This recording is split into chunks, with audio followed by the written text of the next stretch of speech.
Hello नमस्कार जय हिंद साथियों, आप सभी लोगों का बहुत बहुत स्वागत करता हूं पैरामेडिकल के यूट्यूब चैनल टोटल लर्निंग पे। तो कैसे हैं साथियों, आशा करता हूं कि आप सभी लोग बहुत ही अच्छे होंगे। तो आज का जो वीडियो होने वाला है आप सभी लोगों के लिए बहुत बहुत बहुत ज़्यादा इम्पॉर्टेंट होने वाला है, क्योंकि अक्सर आप सभी लोग मुझसे प्रश्न पूछते रहते हैं कि सर मेरा रैंक तो बहुत अच्छा आ गया है, सर पैरामेडिकल के अंदर बेहतर बेस्ट कोर्स कौन सा होने वाला है। तो देखिए, बेस्ट कोर्स अलग अलग पॉइंट ऑफ व्यू से होता है। मैं जो most important point of view बताने वाला हूं वो हूं इनकम के अकॉर्डिंग, यानी आर्थिक स्थिति के अकॉर्डिंग, कि अगर आप पैरामेडिकल के अंदर जो मैं अभी बताने वाला हूं उस कोर्स को अगर करते हैं तो आपको गवर्नमेंट जॉब के लिए भी आप सिक्योर होंगे और प्राइवेट जॉब के लिए भी सिक्योर होंगे, जो मार्केट में अभी ट्रेंडिंग में है कि नहीं। तो आइए इस वीडियो की शुरुआत करते हैं।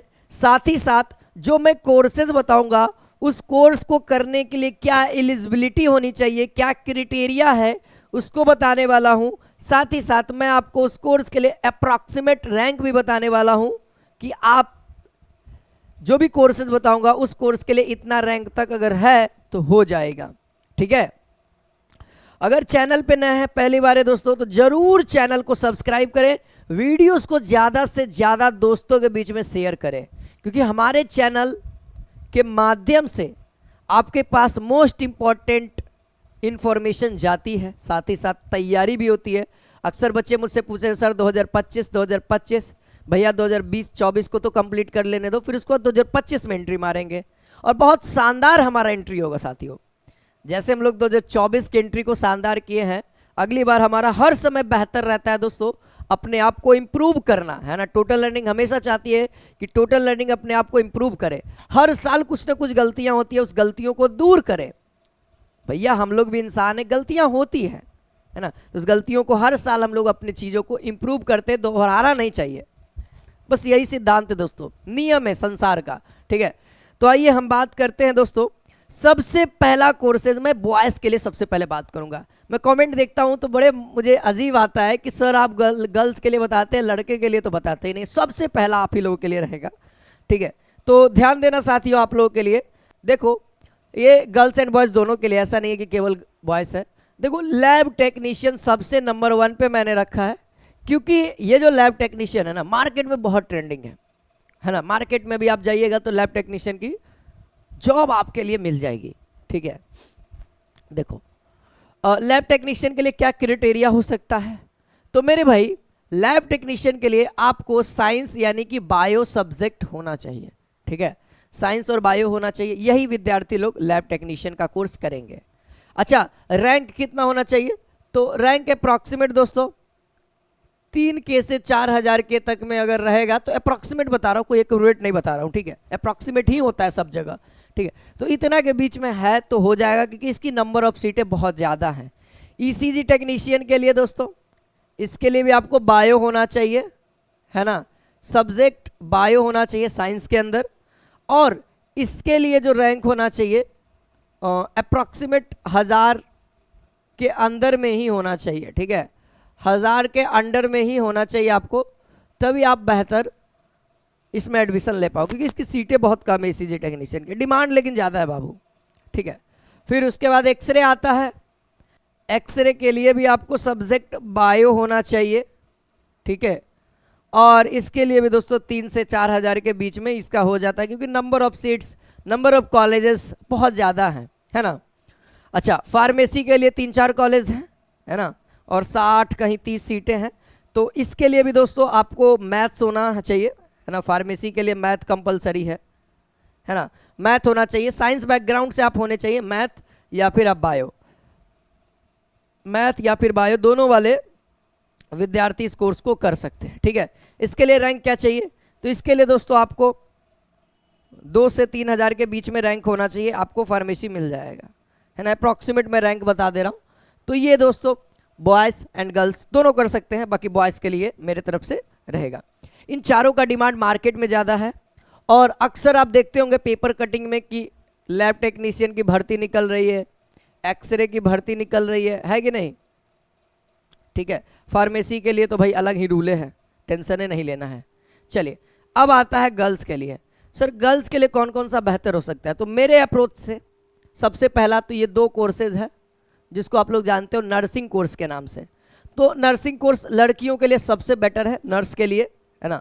तो दोनों ही करोगे तो बेटर ही है, कोई खराब कोर्स नहीं है। अच्छा, नर्सिंग के अलावा लड़कियों के लिए कौन सा कोर्स हो सकता है? तो देखो ओटी असिस्टेंट आपके लिए बहुत अच्छा कोर्स माना जा सकता है ना, ओटी असिस्टेंट आपके लिए। इसके अलावा और भी कोर्सेज हैं, जैसे हॉस्पिटल केयर, है ना, हॉस्पिटल केयर करके कोर्स आया है, नया कोर्स है दोस्तों, वो भी आपके लिए बेस्ट है। या फिर आप एनीथीसिया एक कोर्स है, एक आप यहाँ पे लड़का लड़कियाँ दोनों ऐड कर सकते हैं, यहाँ पे 5वां नंबर पे एनीथीसिया, ये भी बहुत अच्छा कोर्स है ना, तो आप इसको भी ले सकते हैं। तो ये कुछ टॉप कोर्स मैं रखता हूँ, किसके माध्यम से? इकोनॉमी के माध्यम से। अगर आप इस सब कोर्स को कर लेते हैं तो प्राइवेट सेक्टर में दोस्तों 10 से लेकर के 20 के बीच में आप कमा लेंगे, ये गारंटेड है। नहीं विश्वास है ना, आप जाइए अपने सगे संबंधी से पता करिए जो हॉस्पिटल में काम करता हो कि भैया जीएनएम कर रहे हैं तो कितना, जैसे मैं बताता हूँ एम्स के अंदर भर्तियाँ निकलती हैं, जो जीएनएम कर चुका है उनके लिए। महावीर कैंसर संस्थान आपको पता है, जो जीएनएम कर चुका है, नर्स के लिए भर्तियाँ निकलती, अक्सर निकलते रहती है दोस्तों, आप अपडेट रहो, ठीक है। तो वहाँ पे आपको 30,000 सैलरी है इसका, 30,000 स्टार्टिंग हो सकता है, जो नर्सेस काम कर रही है 30,000, किन्हीं को 35,000, जैसे जैसे मोस्ट सीनियर होते चले जाएंगे उस तरीके से आपका पैसा बढ़ता चला जाएगा, ठीक ना। एएनएम के लिए भी है, तो ज़्यादातर तो जीएनएम के लिए निकलता है, एएनएम के लिए बहुत कम देखने को मिलता है। एएनएम के लिए तो गवर्नमेंट में आजकल निकल रहा है, इस पर भी केस ही चल रहा है, ठीक है। तो ज़्यादातर तो जीएनएम के लिए ही होता है, तो मैं प्रेफर करूँगा कि जीएनएम ज़्यादा करें। बाकी आर्ट्स वाले बच्चे नर्सिंग के फील्ड में आप कर सकते हैं, एएनएम करने के बाद आप प्राइवेट सेक्टर में अच्छा खासा काम कर सकते हैं, ठीक है। फिर उसके बाद एएनएम करने के बाद फिर जीएनएम कर सकते हैं आप, ठीक ना। फिर ओटी असिस्टेंट वगैरह भी है, बहुत सारे कोर्सेज अवेलेबल है, लेकिन ये सब टॉप कोर्सेज है जो इनकम के पॉइंट ऑफ व्यू से। आशा करता हूँ कि वीडियो आप लोगों को बहुत अच्छा लगा होगा, है ना। और जीएनएम एएनएम के लिए सर रैंक तो ऑलरेडी इसके लिए तो बता ही रखे हैं, वीडियो में जा करके देख लीजिएगा, कट ऑफ वाली वीडियो, है ना, जिसको लगभग 1 लाख बच्चों ने देख लिया है 1 सप्ताह के अंदर में, है ना। और बाकी सबके लिए लगभग बता ही रहे, इसके लिए भी वही रैंक रहेगा, है ना, 3 से 4 के बीच में। और इसके लिए आपको बायो होना चाहिए, ठीक है, सब्जेक्ट मैंने नहीं बताया ना, बायो होना चाहिए, है ना। इसके लिए दोस्तों आप आर्ट्स हो, चाहे आप कॉमर्स हो, ठीक है, चाहे आप साइंस हो, साइंस के लिए भी हो जाएंगे। और इसके लिए नेसेसरी है आपका साइंस में बायोलॉजी, ठीक ना, बायोलॉजी मेन सब्जेक्ट होना चाहिए, ठीक है ना। चलो, बहुत सारे लोग हमारे ऊपर आलोचनाएं कर रहे हैं, कोई बात नहीं, आलोचनाएं होते रहेंगी दोस्तों, बाकी अपना काम भी होते रहेगा, ठीक ना। चलिए हम लोग आज के लिए इतना ही पे विराम देते हैं, मिलते हैं नेक्स्ट वीडियो में। मैं रेगुलर वीडियो ला ही रहा आपके लिए इन्फॉर्मेशन वाली, जितना हो सकता है, जो भी इन्फॉर्मेशन हो सकता है मैं लाऊंगा। आप लोग कमेंट सेक्शन में अपना सजेशन देते रहना कि आपको और भी किस तरह का वीडियो चाहिए, उसके ऊपर भी रिसर्च करके आपके लिए लाऊंगा। आज के लिए इतना ही, जय हिंद, जय भारत।